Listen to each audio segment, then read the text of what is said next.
오늘은 어버이날이죠. 예. 어버이날이면서 또 어버이 주일이에요.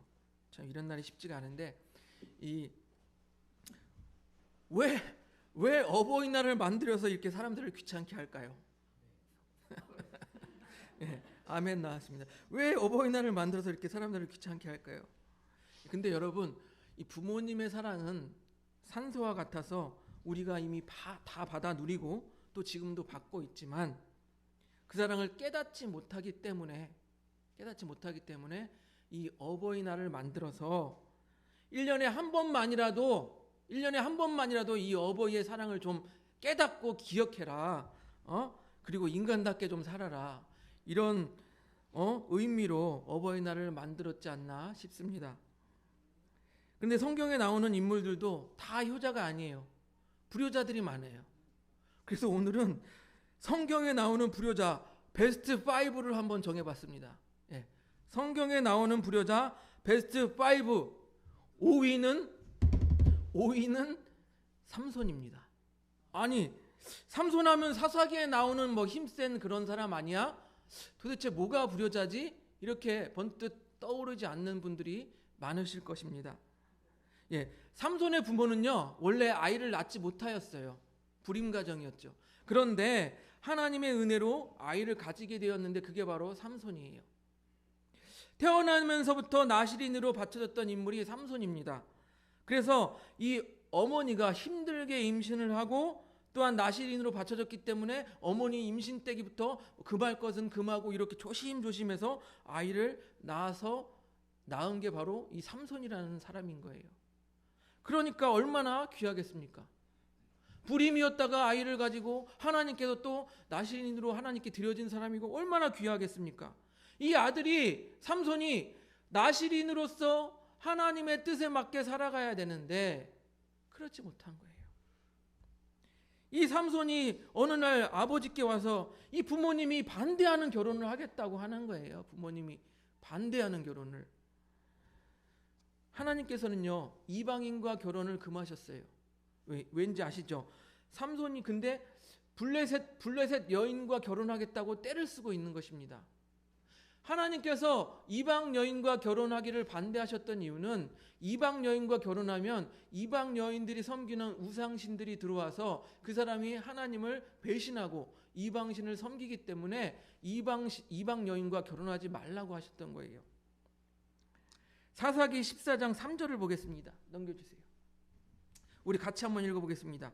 시작. 그의 부모가 그에게 이르되 내 형제들의 딸들 중에 내 백성 중에 어찌 여자가 없어서 내가 할례 받지 아니한 블레셋 사람에게 가서 내 아내를 맞으려 하냐 하니 삼손이 그의 아버지에게 이르되 내가 그 여자를 좋아하오니 나를 위하여 그 여자를 데려오소서 하니라. 아멘. 이 삼손은요 이방 여인과 결혼하겠다고 떼를 쓰고 떼를 써서 부모님을 근심하게 합니다. 부모님을 근심하게 해요. 이렇게 부모님의 반대하는 결혼을 하겠다고 무대뽀로 밀어붙인 게 바로 삼손이에요. 그래서 성경에 나오는 불효자 베스트 5위는 바로 삼손입니다. 그리고 성경에서 나오는 불효자 베스트 4위는 누구일까요?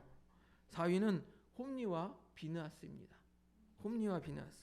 여러분 아실 분은 아시겠지만 홈리와 비느하스는 엘리 제사장의 아들이죠. 엘리 제사장의 아들들입니다. 그리고 엘리 제사장은 여러분이 아시는 것처럼 사무엘의 스승이에요. 사무엘의 스승. 마지막 사사라고 불리는 사무엘의 스승이에요. 이 사무엘은 어린 나이에 엘리 제사장 밑에서 하나님의 음성을 듣습니다. 그런데 반대로 엘리 제사장은 나이가 들어서 그런지 아니면 뭐 쉽게 흔히 말하는 영빨이 다해서 그런지 하나님의 음성을 듣지 못해요. 하나님의 음성을 듣지 못하니까 당연히 제사장으로서 그 역할을 제대로 감당하기 어렵겠지요. 그런데 그런 엘리 제사장 밑에서 그 두 아들들이 그 제사장직을 물려받아 이어서 같이 수행합니다. 그런데 성경은 뭐라고 그들을 기록하냐면요. 엘리의 아들들은 행실이 나빠 여호와를 알지 못하니라. 어떻게 제사장이 하나님을 알지 못한대요. 그래서 엘리의 아들들 홈리와 비느하스는요, 자기들에게 유리하도록 이 제사장직을 직권남용합니다. 어디서 많이 들어봤죠? 직권남용. 직권남용합니다. 그래서 제물로 드린 고기가 있어요. 제물로 하나님께 고기를 드리는데 그 일부를, 물론 제사장이 자신의 기업으로 일부를 받을 수 있어요. 그런데 이 사람들은 직권을 남용하여서 어떻게 하냐면 하나님께 드려진 고기 가운데서도, 특별히 하나님께 번제로 이렇게 태워질 고기 가운데도 태워지기 전에 착취해서 자기들이 먹는 거예요. 불태우기 전에, 제단에 있는 불태우기 전에 고기도 자기들이 취하는 거예요. 얼마나 타락한 제사장의 모습을 보이고 있습니까? 그런데 심지어 이들은 성적으로도 타락했어요. 우리 사무엘상 2장 22절을 보겠습니다. 넘겨주세요. 같이 읽어봅니다. 시작. 엘리가 너무 늙었더니 그의 아들들이 온 이스라엘에게 행한 모든 일과 회막 중에 수종드는 여인들과 동침하였음을 듣고, 성직자가 성적 타락을 한 것입니다. 이러한 상황이니 이 홈리와 비느하스에 대한 아버지 엘리의 제사장의 근심이 얼마나 크겠습니까? 그래서 엘리 제사장은 아들들을 불러다가 얘들아, 들리는 소문이 좋지 않다. 좀 그러지 마라 라고 타이릅니다. 한번 볼까요? 2장 25절 넘겨주세요. 같이 읽습니다. 시작. 사람이 사람에게 범죄하면 하나님이 심판하시려니와 만일 사람이 여호와께 범죄하면 누가 그를 위하여 강구하겠느냐 하되 그들이 자기 아버지의 말을 듣지 아니하였으니 이는 여호와께서 그들을 죽이기로 뜻하셨음이더라. 아버지의 말을 듣지 않았어요. 엘리 제사장 그래도 그러지 마라 이렇게 탈을 넣었는데 이 홈리와 비느하스는 아버지의 말조차 듣지 않았다라고 성경은 기록하고 있습니다. 이렇게 아버지의 근심이 되며 또한 아버지의 제사장직에 나쁜 영향을 미치는 이 아버지의 말을 듣지 않는 이 홈리와 비느하스가 성경에서 나오는 불효자 베스트 4위입니다. 그렇다면 성경에서 나오는 불효자 베스트 5 3위는 누구일까요? 3위는 요셉의 형들입니다. 요셉의 형들. 여러분, 요셉은요 야곱의 막내 아들이에요. 이스라엘이라고 불리는 야곱의 막내 아들이에요. 그리고 이 야곱의 가장 사랑하는 아들이었습니다. 그래서 성경에서는 이렇게 말합니다. 여러 아들들보다 그를 더 사랑함으로 그를 위하여 채색옷을 지었더니 라고 기록하고 있습니다. 여러분, 이 채색옷은요, 당시의 채색옷은 공주나 왕자, 높은 직책에 있는 그런 사람들이 입는 옷이에요. 그러니까 이 야곱이 요셉을 얼마나 사랑했는지 그것을 보여주는 게 바로 이 채색옷이에요. 그러니까 여러분들, 이 요셉의 형들이 요셉을 시기할 수 있었을까요? 없었을까요? 당연히 시기하겠죠. 시기하겠죠. 거기에 엎친 데 덮친 격으로 요셉이 자기가 꿈을 꾼 거를 얘기해줘요. 형들, 어머니, 아버지 일로 와보세요. 곡식 형들의 단과 내 곡식단인데 형들의 단이 딱 나를 둘러서 내 단에게 절하더이다. 형들이 열 받아요, 안 받아요? 아, 형들, 아버지 오셔요. 일로 와보세요. 아니, 하늘에 꿈을 꿨는데 하늘에 이제 달과 별이 있고 11별이 있는데 저에게 다 와서 절을 하더이다. 이렇게 말을 하는 거예요. 그러니 형들이 열을 받아요, 화가 나요? 화가 나겠죠. 열을 받겠죠. 이렇게 형들의 미움을 독차지하고 있던 찰나에 아버지 야곱이 요셉에게 심부름을 시킵니다. 야, 형들이 저기 가서 양을 치고 있는데 가서 좀 잘하고 있나 보고 와라. 음식도 좀 갖다 주고. 그래서 요셉은 아버지의 심부름으로 형들이 있는 곳으로 갑니다. 근데 그 요셉이 오는 것을 보고 형들이 뭐라고 하냐면, 야, 저기 꿈꾸는 자가 온다 비아냥거리면서 마음속으로 죽일 계획을 하고 있는 거예요. 창세기 37장 20절을 봅니다. 넘겨주세요. 같이 보겠습니다. 자, 시작. 그를 죽여 한 구덩이에 던지고 우리가 말하기를 악한 짐승이 그를 잡아먹었다 하자. 그의 꿈이 어떻게 되는지 우리가 볼 것이니라 하는지라. 예. 요셉을 잡아다가 구덩이에 던져서 죽게 만들고 아버지에게 뭐라고 말한다고요? 짐승이 잡아먹었다라고 이렇게 말을 하겠다라고 하는 것입니다. 그런데 이들은 그것을 실행에 옮기지 않고 마음의 일말에 그래도 동생이라는 그 마음의 정이 있었는지 죽이지 않고 지나가는 상인들에게 노예로 팔아 넘깁니다. 예. 그리고 요셉의 옷에 염소피를 묻혀서 아버지에게 보여줍니다. 아버지의 어떤 마음이 들었을까요? 봅시다. 창세기 37장 33절 34절 같이 읽습니다. 시작. 아버지가 그것을 알아보고 이르되 내 아들의 옷이라 악한 짐승이 그를 잡아먹었도다. 요셉이 분명히 찢겼도다 하고 자기 옷을 찢고 굵은 배로 허리를 묶고 오랫도록 그 아들을 위하여 애통하니. 예. 오래도록 아들을 위하여 애통했다고 합니다. 자식을 잃은 부모의 마음이 얼마나 아프겠습니까? 요셉의 형들은요, 자신의 아버지에게 그런 아픔을 안겨준 거예요. 이해가 되시죠? 자식을 잃은 그 고통을 안겨준 거예요.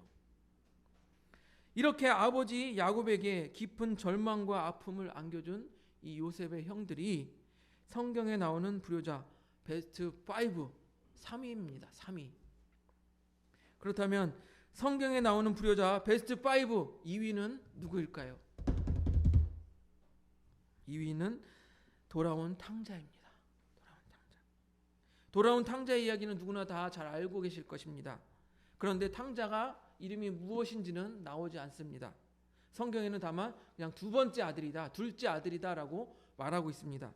우리 누가복음 15장 12절을 보겠습니다. 넘겨주세요. 같이 읽습니다. 시작. 그 둘째가 아버지에게 말하되 아버지여 재산 중에서 내게 돌아올 분깃을 내게 주소서 하는지라. 아버지가 그 살림을 각각 나누어 주었더니. 여러분, 당시에 아버지에게 내 몫의 유산을 달라고 하는 것은 전례가 없던 일이에요. 살아계신 아버지에게 내 유산을 미리 주세요라고 말하는 것은 전례가 없는 일이에요. 왜 그러냐?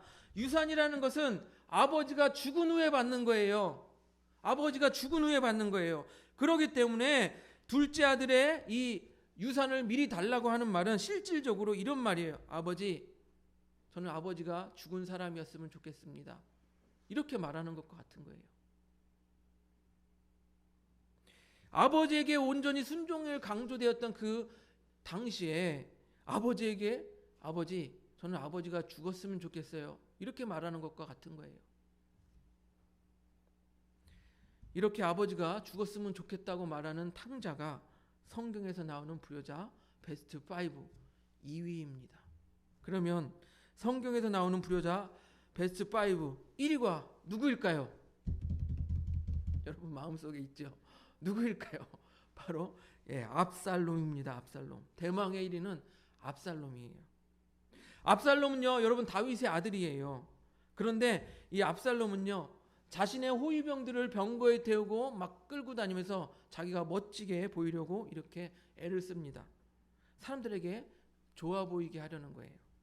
그리고 성문 곁에 서서 다윗 아버지에게 송사를 가지고 온 사람들을 일로 와봐 가로챕니다. 그리고 자기가 대신 재판해 줍니다. 그리고 그들에게 뭐라고 말하냐면요, 여러분 들으세요. 우리 아버지는 우리 백성들의 송사에 관심이 없어요. 관심이 없어. 그러니까 나에게 오세요. 나에게.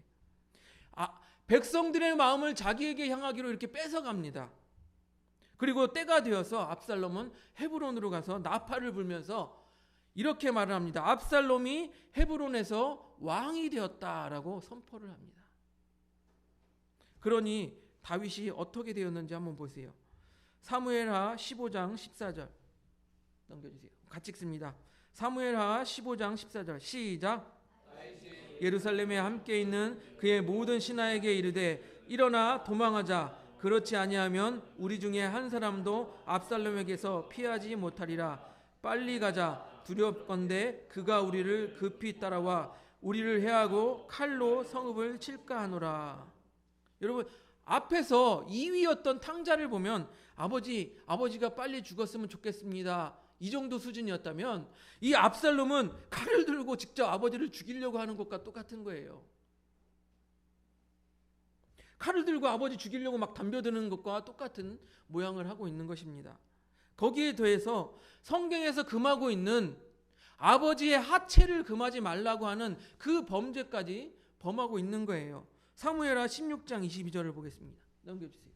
같이 읽습니다. 시작. 이에 사람들이 압살롬을 위하여 옥상에 장막을 치니 압살롬이 온 이스라엘 무리의 눈앞에서 그 아버지의 후궁들과 더불어 동침하니라. 예.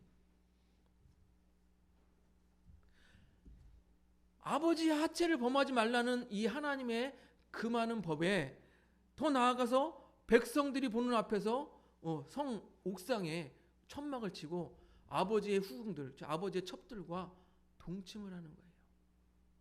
이게 무엇입니까? 아버지의 체면을 아주 박살내는 장면이에요. 예. 그러니까 이게 불효가 아니고 무엇이라 말할 수가 있겠습니까? 이렇게 아버지를 죽이려고 하고 아버지의 후궁들과 동침함으로 아버지의 체면을 완전히 박살내버린 이 압살롬이 성경에서 나오는 불효자 대망의 1위입니다. 그런데 여러분, 제가 지금까지 성경에서 나오는 불효자 베스트 5를 말씀을 드렸는데 이들에게는 공통점이 있어요. 공통점이 무엇이냐면 부모의 마음에 근심을 주는 거예요. 또 부모의 마음을 아프게 했다는 거예요. 그런데 부모의 마음을 아프게 한 이유가 무엇입니까? 무엇이에요? 단순히 자기가 원하는 것을 얻기 위해서예요. 자기가 원하는 것을 얻기 위해서 부모의 마음을 아프게 하고 부모의 마음에 못을 박는 거예요. 즉 자신이 하고 싶은 것 때문에 부모의 마음은 전혀 신경 쓰지 않는 모습이 이 불효에 바로 담겨져 있다는 것입니다. 그래서 이런 이야기가 있습니다. 조선시대에요. 조선시대에 최고의 효자를 뽑기 위해서 관리가 이제 전국을 돌아다녔다고 합니다. 그런데 오늘 가다가 정말 조선시대의 최고의 효자라고 소문이 난 한 사람을 찾아갑니다. 그는 산골짜기에 홀어머니를 모시고 살았어요. 가고다 보니까 한 젊은이가 밭을 갈고 있었습니다. 그래서 이보시오, 아무의 집입니까? 그랬더니 네 맞습니다. 오늘 당신 집에서 좀 하루 좀 묵고 가고 싶습니다. 자기의 신분을 숨기는 거예요. 그랬더니 우리 집에서 묵고 가십시오 하고 효자는 자기 집에서 묵고 갈 수 있도록 그 관리를 자기 집으로 데리고 갑니다. 그래서 이 관리는 내 신분을 알리지 않고 효자가 얼마나 효도를 잘하는지 볼 수 있는 절호의 기회다 생각하고 따라갔습니다. 그래서 집에 도착해서 어머니 아들 왔어요 하니까 아들이 툇마루에 딱 앉으니까 어머니가 대야에다 물을 받아와가지고 아들의 발을 씻기고 있는 거예요. 관리는 깜짝 놀랐습니다. 아니 효자라고 해서 찾아왔더니 아니 어머니가 자기 발을 씻겨? 내가 잘못 찾아왔구나 이렇게 생각을 했어요. 잠시 후 지나니까 이제 어머니가 밥을 차려옵니다. 밥을 차려와서 딱 아들 앞에 놓으니까 아들이 이보시오 나그네 같이 와서 식사합시다. 같이 밥을 먹어요. 이제 밥을 다 먹고 안 되겠다. 관리가 이 효자에게 이야기를 합니다. 여보시오, 내가 조선의 최고의 효자라고 당신을 찾아왔는데 아니 어머니에게 발을 씻게 만들고 어머니가 차려준 밥을 먹으니 내가 잘못 찾아왔나 보군요. 이렇게 말을 했어요. 그랬더니 효자는 이렇게 말을 합니다. 관리님, 어머니께서 제 발을 씻길 때 그리고 제가 밥을 먹을 때 우리 어머니의 얼굴 표정을 보셨습니까? 정말 행복해 보이지 않았습니까? 즉, 이 효자는 어머니가 하고 싶은 그대로 놔두는 것을 최고의 효도라고 생각한 거예요. 어머니가 그것이 행복하다고 하면, 어머니가 아들의 발을 씻기는 것이 행복하다고 하면, 어머니가 아들의 밥상을 차려주는 것이 행복하다고 하면 그대로 놔두는 것이 최고의 효도라고 생각을 한 거예요. 이 관리는 큰 깨달음을 얻고 그 사람을 조선의 최고의 효자라고 상을 내렸다고 합니다. 여기서 우리는요, 성숙한 사랑과 미성숙한 사랑을 볼 수가 있어요. 여러분, 미성숙한 사람은 상대의 마음이 어떻건, 상대의 기분이 어떻건, 상대가 원하는 것이 어떻건 간에 자기가 하고 싶은 대로 해요. 사랑도 자기가 해주고 싶은 대로 해요. 상대가 싫어해도 내가 이렇게 해주고 싶어. 그러니까 이렇게 해주는 거야. 그게 사랑이라고 생각해요. 그러나 성숙한 사랑을 하는 사람은요, 상대가 원하는 것이 무엇인가, 상대가 진정 하고 싶은 것이 무엇인가, 그것을 파악해서 그렇게 할 수 있게끔 도와주는 게 성숙한 사랑을 하는 사람인 거예요. 불효한 앞에서 쭉 말씀드렸지만 이 불효한 자들 대부분은 어땠습니까? 자기가 하고 싶은 거를 하는 거예요. 그런데 성숙한 사랑을 하는 부모님은 어떻습니까? 자식이 원하는 것을 할 수 있게 도와주는 거예요. 그래서 우리는 부모님의 은혜를 어떤 수를 써도 평생을 해도 갚을 수가 없는 것입니다. 성경의 잠언 23장 25절은 그래서 자녀들에게 이렇게 말을 합니다. 넘겨주세요. 같이 읽습니다. 시작. 내 부모를 즐겁게 하며 너 낳은 어미를 기쁘게 하랴. 아멘. 어머니를 기쁘게 하래요. 우리가 어떻게 해야 부모님을 기쁘게 할 수 있을까요? 우리가 부모님을 기쁘게 할 수 있는 방법이 도대체 몇이나 될까요? 제가 알기로는 별로 없을 거예요. 즉 부모님이 원하시는 것을 그대로 하게 하심으로 말미암아 부모님을 기쁘게 하고 효도할 수 있다라는 거예요. 여러분, 10계명 중에 인간 사이에 첫 번째 나오는 계명이 바로 오늘 본문 말씀입니다. 출애굽기 20장 12절 넘겨주세요. 같이 한번 읽어보겠습니다. 시작. 내 부모를 공경하라. 그리하면 내 하나님 여호와가 내게 준 땅에서 내 생명이 길리라. 이것을 하나님께서 우리에게 주신 약속이 있는 첫 계명이라고 말하고 있습니다. 약속이 있는 첫 계명. 보세요. 10계명. 제1은 나 외에 다른 신을 두지 말라. 제2는 우상을 만들지 말라. 제3은 너는 내 하나님 여호와 이름을 망령되게 부르지 말라. 제4는 안식일을 거룩하게 지키라. 그 제5가 사람 사이의 첫 번째 계명, 내 부모를 공경하라. 그리고 제6은 살인하지 말라. 7은 가늠하지 말라. 제8은 도둑질하지 말라. 9는 내 이웃에 대하여 거짓 증거하지 말라. 제10은 내 이웃의 집을 탐내지 말라. 다 하지 마라. 명령형인데 약속이 있는 첫 계명이 바로 이 부모님을 공경하라고 하는 말씀이에요. 뭐라고 말씀하십니까? 내 부모를 공경하라. 그리하면 내 하나님 여호와가 내게 준 땅에서 내 생명이 길리라. 장수하겠다라고 말씀하시는 거예요. 제가 앞에서 성경에 나오는 불효자 베스트 5를 임의로 한번 정해봤는데 보세요. 삼손. 블레셋에게 눈이 뽑히고 물론 이 우상 신전을 부셨긴 했지만 일찍 죽었습니다. 일찍 죽었죠. 그리고 엘리의 제사장들 홈리와 비나스를 보세요. 전쟁에 나가서 일찍 죽었습니다. 그리고 요셉의 형들은 좀 특이한 케이스입니다. 요셉의 형들이 요셉이 이집트의 총리가 되었을 때 요셉이 뭐라고 말합니까? 하나님께서 이것은 다 계획한 일이다. 나를 이집트에 보내서 형들과 아버지를 다 구원하게 하려고 나를 하나님께서 미리 보내신 것이다. 즉 하나님의 뜻이다. 그렇게 말합니다.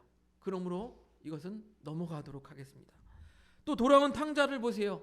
돌아온 탕자가 아버지의 집에는 먹을 것이 있는데 나를 아들이라 부르지 말고 종이라고 부르라고 하겠다 하면서 집으로 돌아왔죠. 회개하고 돌아온 거예요. 그래서 그 후에 이 탕자가 회개하고 정말 아버지에게 효도하고 잘 살았는지 어땠는지 나오지 않아요. 그래서 이 탕자도 넘어가도록 하겠습니다. 그리고 압살롬 보세요. 압살롬 전쟁에 나가서 머리가 나무에 걸려서 적에게 죽임을 당합니다. 불효한 대부분 사람들이, 성경에 나오는 불효자들이 다 일찍 죽게 되는 것입니다. 이쯤 되면은 내 부모를 공경하라. 그리하면 내 하나님 여호와가 내게 준 땅에서 내 생명이 길리라. 이 말을 우리가 믿을 수 있겠습니까? 믿을 수 없겠습니까? 아, 이 말씀이 참 하나님의 진정한 말씀이구나 하고 우리가 깨달을 수가 있는 거예요. 사랑하는 성도 여러분, 부모가 되어봐야 부모의 마음을 이해한다라는 말이 있습니다. 오늘은 특별히 부모의 사랑을 깨닫는 어버이 주일이 되기를 바랍니다. 그리고 부모님의 시간은요, 우리를 기다려주지 않아요. 내가 부모님의 사랑을 깨닫고 이제 효도해야지 하면 부모님은 이 세상에 안 계실 수가 있어요.